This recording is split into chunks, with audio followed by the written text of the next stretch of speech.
إن الحمد لله نحمده ونستعينه ونستغفره ونعوذ بالله من شرور أنفسنا ومن سيئات أعمالنا. من يهده الله فلا مضل له ومن يضلل فلن تجد له وليا مرشدا، ونشهد أن لا إله إلا الله وحده لا شريك له، ونشهد أن سيدنا ونبينا محمدا عبد الله ورسوله. أما بعد، إن شاء الله إيجي عقيدة كل مسلم تمترى ሪሳላ 11ኛ የደርስ ክፍላችንን እንጀምራለን ማለት ነው። በአላህ ሱብሓነሁ ወተዓላ ፍቃድ መካከል ላይ መቆራረጥ አጋጥሞ ነበረ። እሱን ይቅርታ እየጠየቅን 11ኛው የደርስ ክፍላችን የሚጀምረው ከ25 ቁጥር ላይ ነው።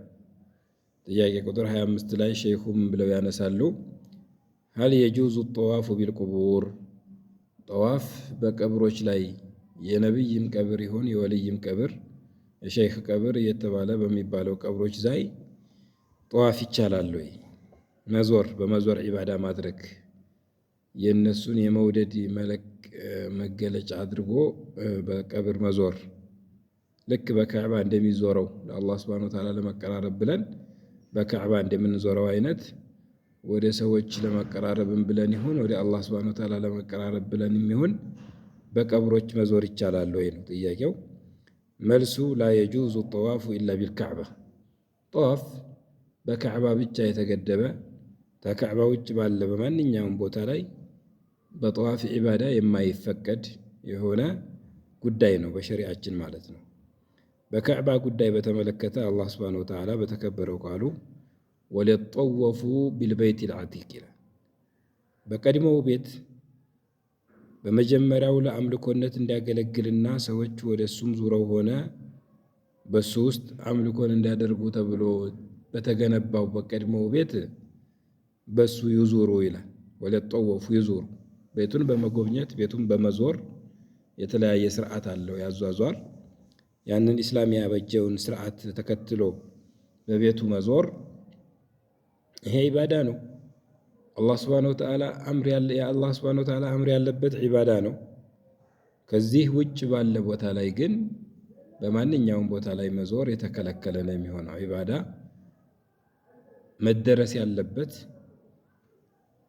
መደረስ ያለበት እንዴት እንደሚደረስ በተነገረን መስመርና መሰረት መሆን ስላለበት ማለት ነው። ወሊጠወፉ ቢልበይት ልዓቲቅ በማለት በይት በማለት የተፈለገው ማን ነው? አልካዕባ፣ ካዕባ ማለት ነው የተፈለገው። አልበይቱ ልሐራም፣ አልበይቱ ልዓቲቅ የመሳሰሉት ቃላቶች ካዕባን ለመጠቆሚያ የሚያገለግሉ ናቸው። አላህ ሱብሓነሁ ወተዓላ ዓቲቅ ብሎ ገልጾታል ቤቱን። በሌላ አንቀጽ ኢነ አወለ በይቲን ውዲዐ ሊናሲ ለለዚ ቢበከተ ሙባረከን ወሁደን ሊልዓለሚን ይላል። ያ የመጀመሪያ ቤት ለቤተ አምልኮነት እንዲያገለግል ተብሎ ዒባዳዎችን በውስጡ እንዲደረግበት ተብሎ ለመጀመሪያ ምድር ላይ የተገነባ ወይም የመጀመሪያ ቤት ያ በካ ተብሎ በሚጠራው ቦታ ላይ ያለው ቤት ነው ብሎ ጠቅሷል አላህ ሱብሓነሁ ወተዓላ። ይህም ቤት ብቻ ነው ልንዞረው፣ በመዞር ወደ አላህ ሱብሓነሁ ወተዓላ ልንቀራረብበት፣ በመዞር የአላህ ሱብሓነሁ ወተዓላን ትእዛዝ ዙሩ ብሎ ያዘዘውን ትእዛዝ ልንፈጽምበት የምንችለው ቤት ይሄ ብቻ እንጂ ከዚህ ውጭ የወልይ ቀብር እየተባለ የሾቹ ቀብር እየተባለ የነቢይ ቀብር እየተባለ በመዞር ዒባዳ እናደርግበታለን፣ ወደ አላህ እንቀራረብበታለን ወይም ወደ ሸይኹ እንቀራረብበታለን ብለው የሚያደርጉት ነገር ሁሉ ከንቱ ፈንቱ መሆኑ ሊረጋገጥና ሊታወቅ ይገባል ማለት ነው። የሐዲስ ማስረጃ ስናመጣ ነቢያችን ሰለላሁ ዐለይሂ ወሰለም ምን አሉ? መን ጧፈ ቢልበይቲ ሰብዐን፣ በቤቱ ሰባት ዙሮችን የዞረ ሰው መነሻውን ከሀጀር አልአስወድ አድርጎ ሀጀር አልአስወድ ሲደርስ አንድ ሸውጥ ወይም አንድ ዙር እየተባለ 7 ዙር በዚህ ሂደት ላይ ያደረገ የሆነ ሰው ወሶላ ረክዓተይኒ፣ 2 ረካዎችንም የሰገደ መጨረሻ ላይ ይሄ ሶላተ ረክዓተይ ጧፍ ተብሎ የሚጠሩ የጧፍ ማጠናቀቂያ 2 ረካዎች ካነ ከዒትቂ ረቀበቲን፣ አንድን ጫንቃ ባሪያ ነፃ ያወጣ ያክል አጅር አለው ብለዋል። ይሄ ተጨማሪ አጅር ነው። የአላህ ሱብሓነሁ ወተዓላን ትእዛዝ በመፈጸማችን የሚሰጠን የሆነ አጅር አለ። ከዚህም ረክዓው ጋር አያይዘን ከሆነ የሰራነው አንዲትን ባሪያ ነፃ ማውጣት ያክል አጅር እንደሚያሰጥ አሞግሰው በካዕባ ላይ የሚደረግ በካዕባ ዙሪያ የሚደረግን ጠዋፍ አጅር የሚያስገኝ መሆኑን ገለጹ ማለት ነው። ዒባዳ ነው። ይህ ዒባዳ ደግሞ በተገኘው ቦታ ላይ ብቻ የሚደረግ እንጂ እኛ በራሳችን ፍላጎት ተካዕባ ፈልቅቀን ለሸሆቹ የምንሰጠው በየድንጋይ ዙሪያ የምንዞርበት ተጨባጭ ሊኖር ፈጽሞ የተከለከለ ነው ማለት ነው። ሰዎች ዶሪህ ዚያራ እያሉ ሂደው ልክ በካዕባ እንደሚዞረው አይነት ዶሪሁን የሚዞሩ ሰዎች ካሉ ይሄ ድርጊታቸው ሽርክ መሆኑን ወይንም ደግሞ ቀጥታ ሽርክ ባይሆንም እንኳን የሽርክ መንደርደሪያ ወሲላ መሆኑ ታውቆ ሰዎች ከእንደዚህ ነገር የማይፈቀድ መሆኑን በኢስላም መርህ መሰረት በቁርአን በሐዲስ መሰረት የሌለው መሆኑ ታውቆ ከዚህ ነገር ሊታቀቡ ይገባል ማለት ነው።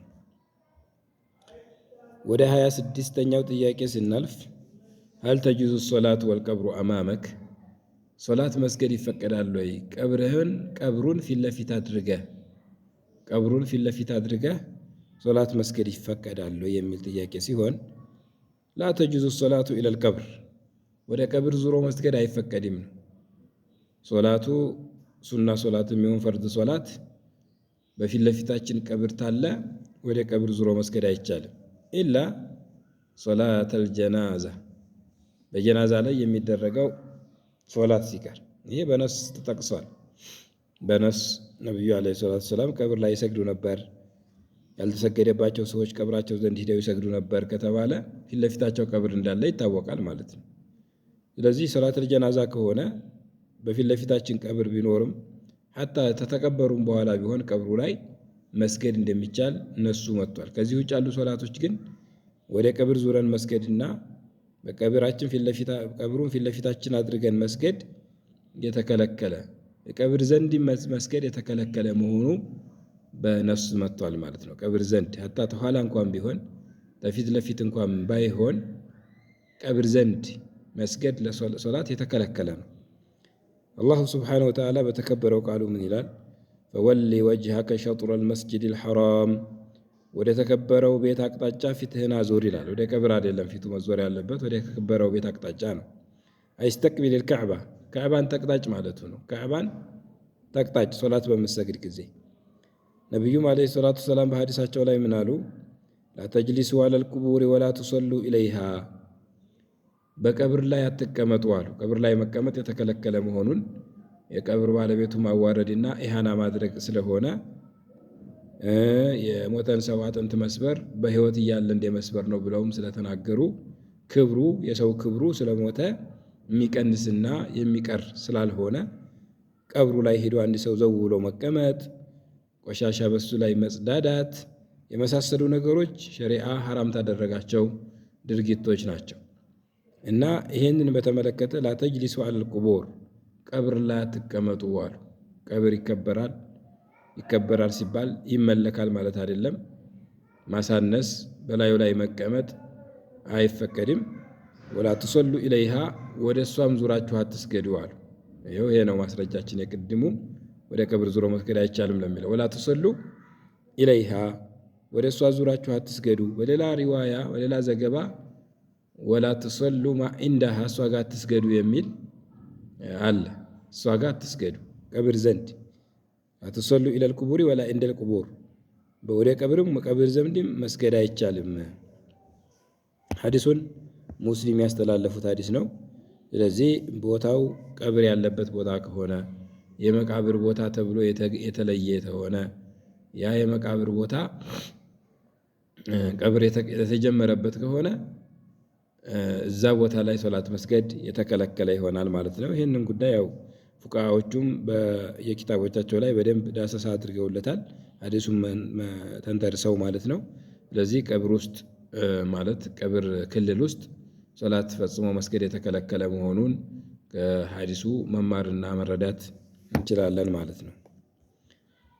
ወደ 27ኛው ጥያቄ ስንመጣ ማሁክሙል ዐመሊ ቢሲሕር፣ ዛሬ ማህበረሰባችን በምቀኝነት በእርሱ ተጠማምዶ በሲሕር እየተበላላና እየተባላ የሚገኝበት ተጨባጭ ነው ያለው። በአብዛኛው የሩቃ ቤቶችን ስትወስዱ ወይም ደግሞ በቤት ውስጥ ራሱ ሩቃ በግል ሲደረግላቸው አብዛኛዎቹ መነሻቸው ሲሕር ሆነው ይገኛሉ እና በጣም ሰዎች ከዚህ እኩይ ተግባር ከመንገድ የሚያስወጣ ተሆነ ተግባር በወንድሞች ላይ ምቀኝነት፣ በእህቶች ላይ ምቀኝነት ተሆነ ተግባር ራሳችንን ልናረቅ ይገባል ማለት ነው። በዚህ በመጥፎ ነገር እንዳንተባበር ወደ መልካም ነገር መተባበር እንዳለብን ሸሪዓ ባነገረ መሰረት መምከር አለብን። ሰዎችን እንደዚህ የሚሰሩት አሉ፣ ይሰራሉ ተብሎ የተጠረጠሩት አሉ።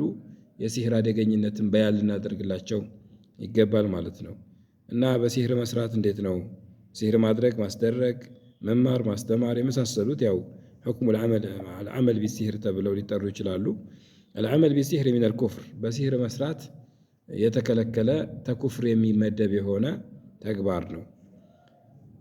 ሲህር እንኳን ማድረጉ ይቅርና ማስደረጉ ይቅርና መማሩ ራሱ ከመንገድ የሚያስወጣ ተግባር መሆኑን የሚጠቁሙ የቁርአን አንቀጾች አሉ። ለዚህም ውስጥ ምን ይላል አላህ ሱብሓነሁ ወተዓላ ሱረቱል በቀራ አንቀጽ 102 ላይ ወላኪነ ሸያጢነ ከፈሩ ዩዓሊሙነ ናሰ ሲሕር አለ። ወላኪነ ሸያጢነ ነገር ግን ወማ ከፈረ ሱለይማኑ ብሎ ነው የተነሳው። ወማ ከፈረ ሱለይማኑ ሱለይማን አልከፈረም አልካደም። ወላኪነ ሸያጢነ ከፈሩ ይልቁንም ሰይጣኖች ካዱ። በምን ካዱ ከተባለ ዩዓሊሙነ ናሰ ሲሕራ ለሰዎች ድግምትን በሚያስተምሩ ጊዜ አለ። ድግምትን ማስተማር ኩፍር እንደሆነ ገለጸልን ማለት ነው። መማሩም ኩፍር ነው። ይህንን በተመለከተም ደግሞ እኛ ለፈተና ነው የመጣ ነው፣ ፈላ ተክፉር በመማር አትካድ ይሉታል። እነዚህ ወማ ዩዓሊማኒ ሚን አሐድን ሐታ የቁላ ኢነማ ነህኑ ፊትነቱን ፈላ ተክፉር ብለው መልእክት ታስተላለፉ በኋላ እንጂ አያስተምሩም። ሃሩትና ማሩት ተብለው የተጠቀሱት በቁርአን ውስጥ ድግምቱን በሚያስተምሩ ጊዜ ለመማር የሚመጣውን ሰው በመማር ተመንገድ አትውጣ ባክህ፣ እኛ ለፈተና ነው የፈተናችሁ ነው፣ በፈተናው መውደቅ የለባችሁም፣ ባለመማር ፈተናውን ማለፍ አለባችሁ። ተማራችሁ ማለት ከፈራችሁ ማለት ነው። ኢነማ ነሕኑ ፊትነቱን እኛ ለፈተና ነው፣ ፈላ ተክፉር ስለዚህ በመማር አትካድ ብለው መጀመሪያ ማስጠንቀቂያ እንደሚሰጡት ሲጠቁመን መማርም ያከፍራል የሚለውን ማስተማርም ያከፍራል የሚለውን ማድረግም ማስደረግም ያከፍራል የሚለውን በሙሉ ያሳያል ማለት ነው። ስለዚህ ከድግምት ጋር ተያይዞ ያው ድግምትን ምን ይፈጥረዋል ከተባለ ምቀኝነት ነው። በምቀኝነት ተነሳስቶ ነው ሰውየው ወይም ሴትዮዋ ከሴትዮዋ ጋር ሰውየው ከሰውየው ጋር የሆነ ነገር የሚደራረጉት ማለት ነው። ስለዚህ ሰዎች ላይ የሆነ ጸጋ ባየን ጊዜ ከመመቅኘታችን በፊት ይሄ አላህ ሱብሓነሁ ወተዓላ አከፋፈል ነው። አላህ የፈለገውን የሆነ ነገር ያበረክታል፣ ለፈለገው ደግሞ ላያበረክት ይችላል። ምናልባትም ያልተበረከተለት አካል አላህ ዘንዳ የተወደደ ሊሆን ይችላል። በውሳኔ ማመን አለብን። በተጨማሪም ደግሞ ለእሱ ያበረከተለትን ተዛም በላይ ለዚህኛው ጊዜውን ጠብቆም ሊያበረክትለት ይችላል። ያንን መጠበቅ አለብን እንጂ ሰዎች ላይ ያየነውን ነገር ለምን አየነው ብሎ ደማችን እየፈላ አይናችን እየቀላ በሰዎች ላይ ድግምት እስተማስደረግና ምቀኝነታችንን ጉልህ ማድረግ የሚባለው ነገር ከሙስሊምና ከሙስሊሞች የሚጠበቅ ተግባር አለመሆኑ መታወቅ አለበት ማለት ነው። ነቢዩም ዓለይሂ ሰላቱ ወሰላም በሐዲሳቸው ከድግምት ጋር በተያያዘ እጅተኒቡ ሰብዐል ሙቢቃት 7 አጥፊ የሆኑ ነገራቶችን ተጠንቀቋቸው፣ ራቋቸው፣ በጣም ራቋቸው ብለው ያስጠነቅቃሉ። ከነዛ ውስጥ የመጀመሪያው አሽርኩ ቢላህ በአላህ ማጋራት ነው ታሉ በኋላ ሁለተኛ የቆጠሩት ወሲሕር ነው፣ ድግምትም ያው ሽርክ ቢላህ ተመንገድ እንደሚያስወጣው ሁሉ ሲሕርም ተመንገድ ያስወጣል። ደጋሚ ሆኖ የተገኘ ሰው መደረግ ያለበት ዱንያዊ ቅጣቱ ምንድነው ወደሚለው ስንመጣ ዱንያዊ ቅጣቱ ሊገደል ነው፣ መገደል አለበት ማለት ነው። ይሄ ነው የተበየነው ከሶስት ሱሐባዎች ተነ ጅንዱብ ከነ ዑመር ረዲየላሁ አንሁ ተሐፍሳ እነዚህ ተገኝቷል ማለት ነው። ኢማሙ አሕመድም ይህንን ዘገባ ከሶስት ሱሐባዎች ሳሂር ይገደላል የሚለው ሰብቷል ሲሉ ያስተላልፋሉ። እና ሐፍሷም ባሪያ ነበረቻትና ደግማባት እንድትገደል በማስደረግ ብያኔ አድርጋባታለች። የነቢዩ ዓለይሂ ሰላቱ ሰላም ባለቤት የዑመር ልጅ ሰሐቢየት የነበረችው ሐፍሳ ማለት ነው።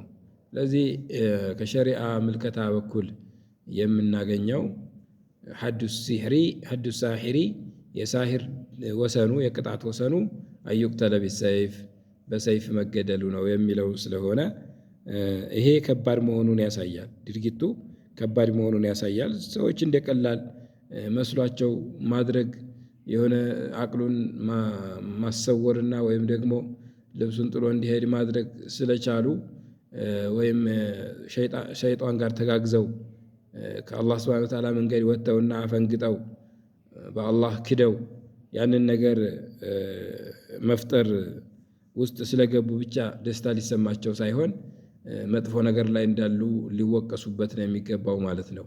አንድ ከአላህ መንገድ ያወጣቸዋል። ሁለት ዱንያ ላይ ራሱ እንዲገደሉ አስወስኖባቸዋል።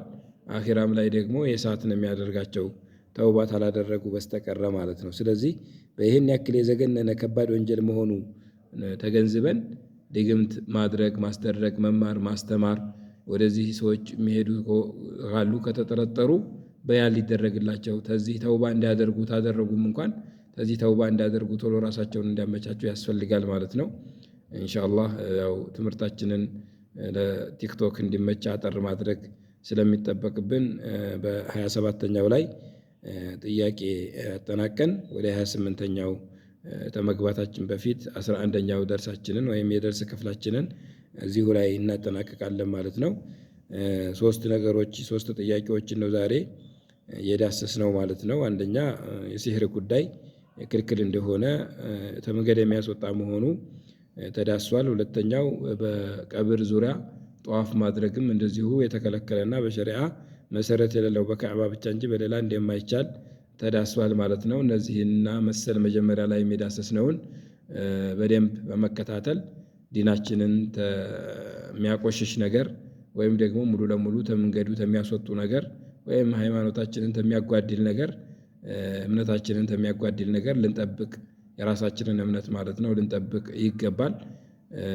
ክልክል የትኛው ነው ግዴታችን የትኛው ነው የሚለውን ዕለት ተዕለት ጥናት እያደረግን ወደ ተግባር ያጠናነውን ነገር እየቀየርን ህይወታችንን ማስተካከል ማኔጅ ማድረግ መምራት በዲን በመርህ መምራት በቁርአን በሐዲስ መምራት ያስፈልገናል ማለት ነው። ራሳችንን ለስኬት ለማብቃት ተፈለግን አላህ ሱብሓነሁ ወተዓላ በሰማነው ተጠቃሚዎች አድርገን።